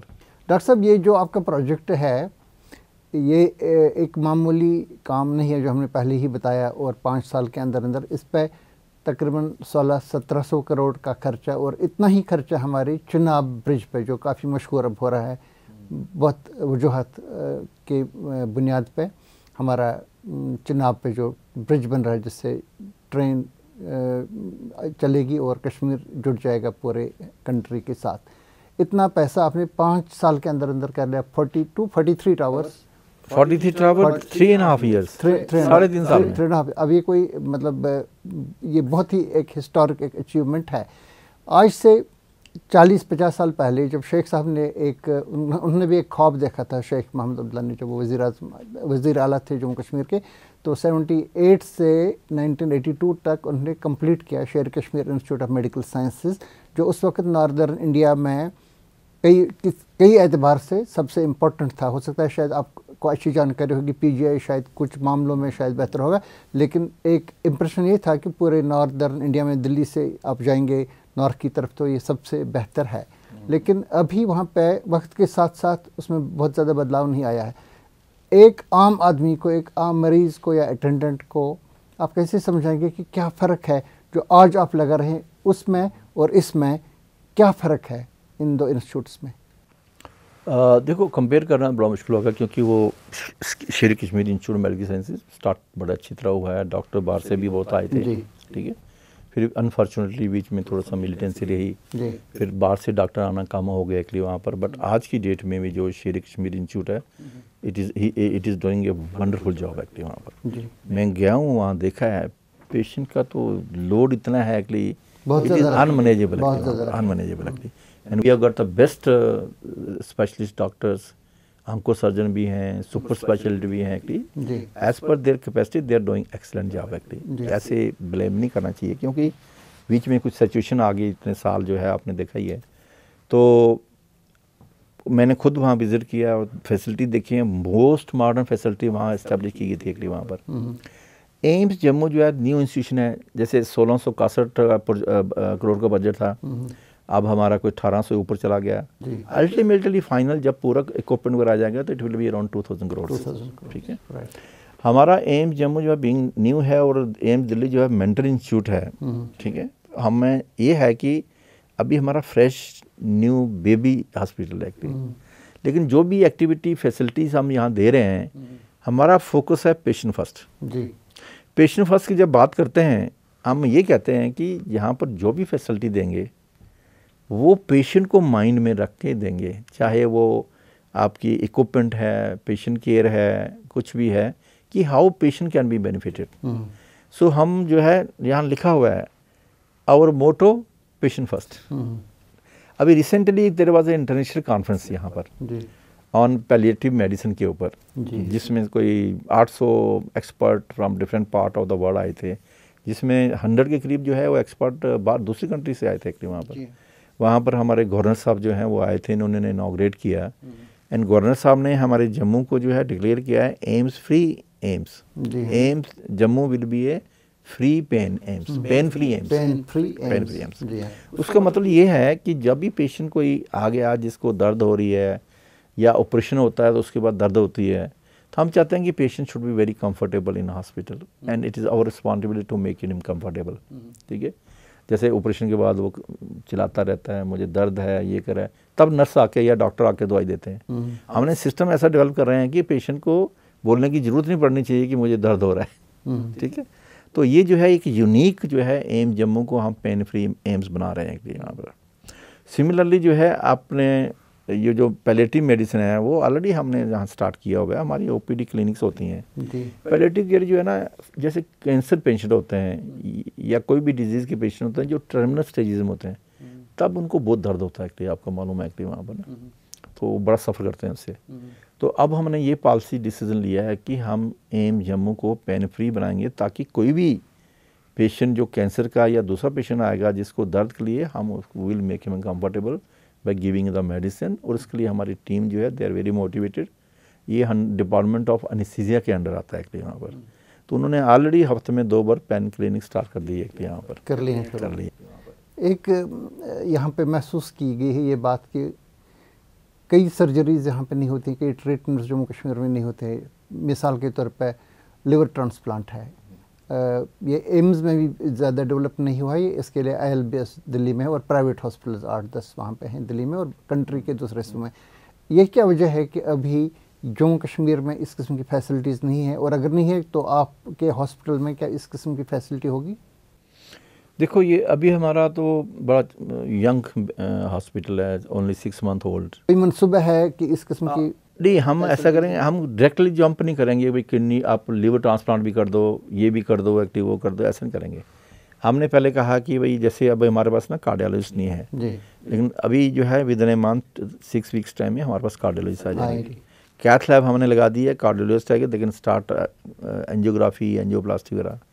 हमारे पास कार्डियक सर्जन है, ही इज़ ऑल्सो वेटिंग कि कोई कार्डियोलॉजिस्ट है, एज ए टीम जो है हम स्टार्ट करें कार्डियक सर्जरी, उस पर फोकस रखेंगे। रेडियोथेरेपी सर्विसेज हमने स्टार्ट कर दी हैं, तो मोस्ट मॉडर्न है वो, तो इसलिए कैंसर की ट्रीटमेंट भी स्टार्ट हो गई है, प्रिसीजन मेडिसिन भी स्टार्ट हो गया उसके लिए। आई में we have got one of the best eye department. No there also हमने एक प्रपोजल सबमिट जो किया है 1.27 करोड़ का for establishing A I bank. आपको मालूम है कि ना, जैसे कोई पुतली ख़राब हो जाती है तो फिर क्या होता है कि ना वो बाहर जाते हैं सर्जरी के लिए, हम यहीं सर्जरी उसकी करेंगे, जो बड़ी छोटी सर्जरी होती है। It does not take more than 15 minutes to 20 minute active. तो ये ये यहाँ पे होगा? आज की डेट में ENT is one of the best department जो यहाँ पे होगा। अब हम जहाँ पर जो है क्या नाम है कॉकलेट ट्रांसप्लांट सर्जरी भी स्टार्ट कर रहे हैं। हमारे पास एक दूसरे ENT सर्जन है, वो स्कल बेस्ड सर्जरी होती है, वेरी डिफिकल्ट होती है, वो एज ए टीम काम करती है। न्यूरो सर्जन भी चाहिए, आर्थो वाला भी चाहिए, ENT भी चले, तो वो मिल के करेंगे एज ए टीम। तो जैसे मैं कह रहा हूँ कि हमारे पास जैसे मेडिकल ऑन्कोलॉजिस्ट अभी नहीं है, तो हमने एडवर्टाइज़ किया है और लोग मिलना शुरू हो गए हैं अभी, क्योंकि लोग ये इंतज़ार कर रहे थे कि हॉस्पिटल फंक्शनिंग होना चाहिए। वो आके ज्वाइन कर कर क्या करेंगे एक्टिव वहाँ पर। अब मुझे बहुत लोग आके मिल रहे हैं कि हम यहाँ ज्वाइन करना चाहते हैं। अभी हम दोबारा एडवर्टाइज़ करेंगे और उनको रिक्रूट करेंगे। Medical oncologist, surgical oncologist are very important to treat the cancer patients, क्योंकि इनकी टीम बनेगी रेडिएशन ऑन्कोलॉजिस्ट वाले के साथ, ये तीनों मिल के काम करेंगे। ठीक है, बट रेडिएशन ऑन्कोलॉजिस्ट हमारी ट्रीटमेंट शुरू हो गई है, गवर्नर साहब ने इनाग्रेट किया है। उसके बाद जैसे जो है हमारा जो नेक्स्ट है कार्डियोलॉजी है, वो ज्वाइन करेगा, तो कार्डियोथोरेसिक और ये कार्डियोलॉजी वाले, और रेडियोलॉजी में इंटरवेंशन रेडियोलॉजिस्ट होता है एक्चुअली, उस तीनों मिलके काम करते हैं, जो एंजियोग्राफी एंजियोप्लास्टी करते हैं ये वो ना, वो अनदर 2-3 मंथ्स में वो भी स्टार्ट हो जाएगा। हम एकदम जंप नहीं मार सकते कि हम ये भी करेंगे वो भी करेंगे। लीवर ट्रांसप्लांट दिल्ली में क्यों सक्सेसफुल नहीं हुआ एम्स में, क्योंकि लीवर ट्रांसप्लांट में एक तो कास्ट बड़ी पड़ती है actually, about 30 to 50 lakh rupees खर्चा आता है एक्चुअली वहाँ पर, लेकिन उसका बेनिफिट कितना मिलता है पेशेंट को, that is a doubtful actually. Private sector में करते हैं, मैदानता करता है, अपोलो करता है, ILBS है वो करता है, प्राइवेट वाले लोग करते हैं एक्चुअली, लेकिन हम गवर्नमेंट इंस्टीट्यूशन में बहुत कम करते हैं एक्चुअली वहाँ पर ना, क्योंकि हर एक पेशेंट को हमने 50 लाख रुपीज़ खर्च के या 30 लाख खर्च करके हमने उसको लीवर ट्रांसप्लांट किया, तो उसकी क्वालिटी ऑफ लाइफ कितनी होगी, हम वो भी चीज़ें देखते हैं कि हाउ मच क्वालिटी उसकी लाइफ की इम्प्रूव होगी, तो that factor has to be kept in mind. Kidney transplant एक वेरी सिंपल प्रोसीजर है, डोनर अवेलेबल होना चाहिए, वो भी रिलेटिव डोनर होना चाहिए, ये तो हो रहा है, पेशेंट फिट होना चाहिए, वो हम स्टार्ट करना चाहते हैं एक्चुअली, वो हम इजीली स्टार्ट करेंगे जल्दी वहाँ पर। तो इसलिए जो है ना हम थोड़ा सा ना हर एक चीज़ जो है ना एकदम जंप नहीं करना चाहते हैं, हम सिस्टमेटिकली इसको डेवलप करना चाहते हैं, ऑल फैसिलिटीज़। जैसे मैंने कहा कि हमारी 50 डिपार्टमेंट सेंक्शन है, अब 50 डिपार्टमेंट को जो है स्लोली हमारी यंग फैकल्टी है, तो वो अभी कर रहे हैं। अभी जैसे प्रिसीजन मेडिसिन हो गई, अभी क्या नाम है ये जो हमारे अभी अनदर एडवांस स्मार्ट लैब जो है हम लगा रहे हैं एक्टिव वहाँ पर। तो these are the steps we are taking towards the excellence in the health care active वहाँ पर, so that AIIMS Jammu should become a service sufficient centre. Another important चीज़ मैं आपको बताता है कि हमने एक प्रिंसिपल डिसीजन लिया है AIIMS जम्मू में कि we will invite the experts not from the country, from other countries also like USA, UK, Australia, वहाँ से भी हमने एक कॉल दी है उनको जी कि जो हमारे डॉक्टर्स हैं ऑफ इंडियन ओरिजिन 30 साल 40 साल से वहाँ पर हैं, भाई आप यहाँ आ सकते हैं, आप हमारे साथ मिल के आपको हम रिसर्च में भी इन्वॉल्व करेंगे, टीचिंग में भी इन्वॉल्व करेंगे, स्किल डेवलपमेंट में भी इन्वॉल्व करेंगे, उसका एयर ट्रैवल का भी हम खर्चा देंगे, उनका स्टे का भी यहाँ गेस्ट हाउस में देंगे, we will take care about that. तो I want to give a message to all our Indian doctor who are abroad, please come to Jammu and work with us. हमने देखा कि बहुत सारे डॉक्टर्स जम्मू कश्मीर से, खासतौर से कश्मीर वादी से चले गए, और ये सारे लोग पैसा बनाने के लिए नहीं चले गए। कुछ लोगों ने कहा कि हमारी कंडीशंस वहाँ पे नहीं हैं, अक्सर लोग शिकार हुए वहाँ पे, बहुत सारे जो अंदरूनी सियासत वहाँ पे है इंस्टीट्यूट्स में और हॉस्पिटल्स में उसके, तो यहाँ से बददिल होकर वो चले गए, वापस भी आना चाहते हैं, लेकिन उनको नहीं लग रहा है ऐसी कोई जगह है जहाँ पे हम काम कर सकें। कुछ लोग कश्मीर के भी यहाँ आए हैं, माता वैष्णो देवी हॉस्पिटल में, वहाँ भी काम करते हैं ये लोग।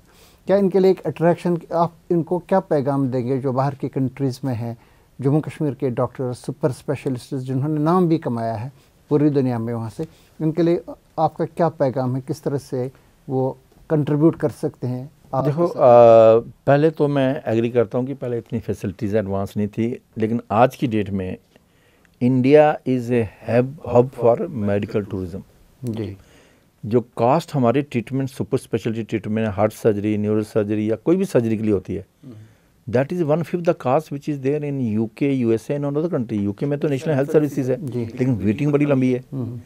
USA में या अदर कंट्री में जो है वहाँ पर जो फैसिलिटी अवेलेबल नहीं है। I can see with pride कि आज की डेट में इंडिया जो है that is a on the top of the medical tourism. अब बहुत से डॉक्टर जो हैं, पेशेंट जो हैं हमारे डिफरेंट कंट्री से, वो हमारी कंट्री में आते हैं, जैसे दिल्ली, बम्बे, बेंगलोर, यहाँ इलाज कराना चाहते हैं वो लोग, वहाँ पर वो आ रहे हैं जो ट्रीट करते हैं, और वेरी नॉमिनल चार्जेस पर, और इमीडिएटली उनको अपॉइंटमेंट मिल जाती है वहाँ पर। जो हमारे JNK से मुझे लगता है कि 250 डॉक्टर हैं जो हमारे जम्मू कश्मीर से बाहर गए हुए हैं, उनके लिए मेरे लिए अपील और रिक्वेस्ट ये है, वी आर वेरी ओपन आप आइए हमारे पास, हमारे साथ मिल के काम कीजिए, हम आपको अकोमोडेशन देंगे अपने गेस्ट हाउस में, हम आपको जो है वो क्या नाम है इन्वॉल्व करेंगे टीचिंग में, रिसर्च में। आप थोड़ी देर के लिए आइए, रिसर्च आप वहाँ से गाइड कर सकते हैं अपनी कंट्री में। लेकिन मैंने जो मिला हूँ डॉक्टरों से, मैं अभी रिसेंटली यूएसए में गया था, I was there for 1 month. मैंने अपने इंडियन डॉक्टर से बात करते, very keen to come and get associated actually. वो 100% सारे तो वापस नहीं आ सकते, लेकिन they want to get involve into teaching and research वगैरह आना चाहते हैं। बिल्कुल बिल्कुल आना चाहते हैं। No, they feel they want to pay back to their country, to their society, to the alma martyr. ये एक ही वक्त पे, ये प्रोग्राम के आखिर में आपसे जानना चाहेंगे, एक ही वक्त पे ये तकरीबन फैसला हुआ था कि बुनियादी तौर पे मरकज़ी हुकूमत का ये फैसला था कि एक एम्स दे देंगे, फिर असम्बली में शोर मचा, कश्मीर वालों ने कहा यहाँ दे दें, जम्मू वालों ने कहा यहाँ दे दें, तो फैसला हुआ कि दोनों जगह पे एक एक दे दें। ये क्या वजह है कि यहाँ का मुकम्मल हुआ? ये एक बहुत बड़ी बात है और आपको इसके लिए क्रेडिट मिलेगी हिस्ट्री में। लेकिन हमारा जो है कश्मीर में अवंतीपुर वाला, इसकी क्या वजह है कि वो अभी इब्तिदाई स्टेज में है? ये क्यों तकमील पजीर मतलब मुकम्मल नहीं हो रहा है? जैसे हमारा जब मैं मास्टर प्लान कमेटी का था, हमने जो मास्टर प्लान बनाया था वो जम्मू और श्रीनगर दोनों का बनाया था। I was a member. जी, आपने बताया। लेकिन लोकेशन जो था ना वो बड़ी डिफ़िकल्ट लोकेशन इन्होंने दी। एक पहाड़ है वहाँ पर, साथ में आर्मी की सेटलमेंट है वहाँ पर, जो है वो विक्टर फोर्स है। हमने जो डिज़ाइन बनाया था सिमिलर टाइप का बनाया था जैसे एम जम्मू में है, 8 स्टोरी 10 स्टोरी बिल्डिंग्स। वहाँ पर जब वो डिज़ाइन देखा गया तो जो हमारी विक्टर फोर्स है उन्होंने कहा कि इतने 4 स्टोरी से ऊपर नहीं जा सकते या 3 स्टोरी से ऊपर नहीं जा सकते। उसके कारण पूरा दोबारा डिज़ाइन बनाना पड़ा। अच्छा, उसके बाद जो है वहाँ पर आपको मालूम है कि वहाँ पर 6 महीने काम चलता है ना। जैसे सर्दियों में लेबर तो हमारे जम्मू कश्मीर में है नहीं है। एम जम्मू में जो है 80% से ज़्यादा लेबर जो होती है वो बाहर से थी, या वेस्ट बंगाल से आती है, उड़ीसा से आती है, यूपी से आती है और बिहार से आती है। जी हाँ। तो वो जो वहाँ ठंड शुरू हो जाती है तो वो 6 महीने के लिए चले जाते हैं वापस। वो 6 महीने काम ही नहीं होता है कि वहाँ पर। इसके कारण वो डिले हुआ। बट नाउ आई फील, क्योंकि वहाँ डायरेक्टर पहले नहीं थे, 2 बार डायरेक्टर्स ने भी ज्वाइन नहीं किया। अभी जो है डायरेक्टर साहब ने ज्वाइन कर दिया, डॉक्टर मोहंती हैं, उन्होंने ज्वाइन किया है। अभी यहाँ पर आए हुए थे एक वहाँ पर। तो अब आई एम श्योर कि जो है वो जल्दी से जल्दी में भी अनदर 6 मंथ में वो MBBS प्रोग्राम स्टार्ट कर पाएंगे वहाँ पर। दूसरा मैं आपको बताना चाहता हूँ कि ये 2 एम्स हैं। AIIMS Jammu and Kashmir is only state यहाँ पर 2 एम्स में, एक एम जम्मू में है और एक अवंतीपुरा विजयपुर में है। और दूसरा जम्मू सिटी एक ऐसी सिटी है जहाँ पर IIT भी है, IIM भी है और उसके साथ साथ एम्स भी है। और इसके साथ जो है जैसे सेंट्रल यूनिवर्सिटी है, जम्मू यूनिवर्सिटी है, Indian institute of integrated medicine भी है, क्लस्टर यूनिवर्सिटी भी है। सिमिलरली अदर भी इंस्टीट्यूशन आ गए हैं। No, I say that Jammu is becoming as a educational hub. ठीक है, अब बाहर से जो है आई एम एक्सपेक्टिंग जो स्टूडेंट्स हमारे आएंगे और नॉट हमारी country but from other part of the world, they will come for teaching training. तो एक मिनी हब सा बन रहा है, जो मिनी हब्स एजुकेशन का बहुत बड़ा हब बनने वाला है ये। क्योंकि अभी जैसे IIT के जो अभी हैं वो उनके बच्चे निकल रहे हैं एक्टिव वहाँ पर, IIM के निकल रहे हैं एक्टिव। और एक और यूनिक है कि AIIMS Jammu is also working with IIM Jammu and IIT Jammu, और उनके साथ हमने MOU साइन किया हुआ है टू वर्क टुगेदर। जैसे मैं जब नया ज्वाइन किया था तो मैंने एक स्टेट गवर्नमेंट के साथ टेकअप किया था, सेंट्रल गवर्नमेंट के साथ किया था, मिनिस्ट्री ऑफ हेल्थ के साथ, उसके बाद the ministry of housing and urban development जिसके अंडर ये मेट्रो आती है। आपको मालूम है जम्मू में अभी अनाउंस हुआ कि भाई मेट्रो भी आएगी, उसका सर्वे वगैरह अभी कुछ चल रहा है एक्टिव। ये पिछले 2-4 साल से है लेकिन अभी काम नहीं। तो अभी तक जो प्रोविजन है मेट्रो का वो विजयपुर तक है। मैंने ये टेकअप किया है कि इसको विजयपुर से एम्स विजयपुर तक, वो बाड़ी ब्राह्मणा तक है, बाड़ी ब्राह्मणा तक उसको एक्सटेंड करो यहाँ तक। अच्छा। अब मैंने दोबारा जो है वो हमारे हरदीप पुरी साहब हैं जो मिनिस्टर हैं, उन्होंने ना क्या पब्लिक में बोला कि ऐसे ऐसे प्रपोजल आया है, हम उसको जो है इंस्ट्रक्शन दिए कि इसका कोई एक्सप्लोर किया जाए कि हम एक्सटेंड करें एम्स यहाँ तक। दूसरा जो है हमारे श्री युगल किशोर शर्मा जो हमारे मेंबर पार्लियामेंट हैं, हमारे इंस्टीट्यूट बॉडी के मेंबर भी हैं, तो उनको मैंने कहा कि आप पार्लियामेंट में क्वेश्चन रेज करो इसको। उन्होंने ये क्वेश्चन रेज किया है कि जो मेट्रो है जो आप प्लान कर रहे हैं बाड़ी ब्राह्मणा तक का, इसको एम्स जम्मू तक जो है एक्सटेंड किया जाए। और इसके बाद मैंने अनदर प्रपोजल टेकअप किया क्योंकि IIM जो है वो नगरोटा से आगे है, उसके बाद IIT आ जाता है, जम्मू यूनिवर्सिटी आ जाती है, सेंट्रल यूनिवर्सिटी आती है और एम्स आ जाता है।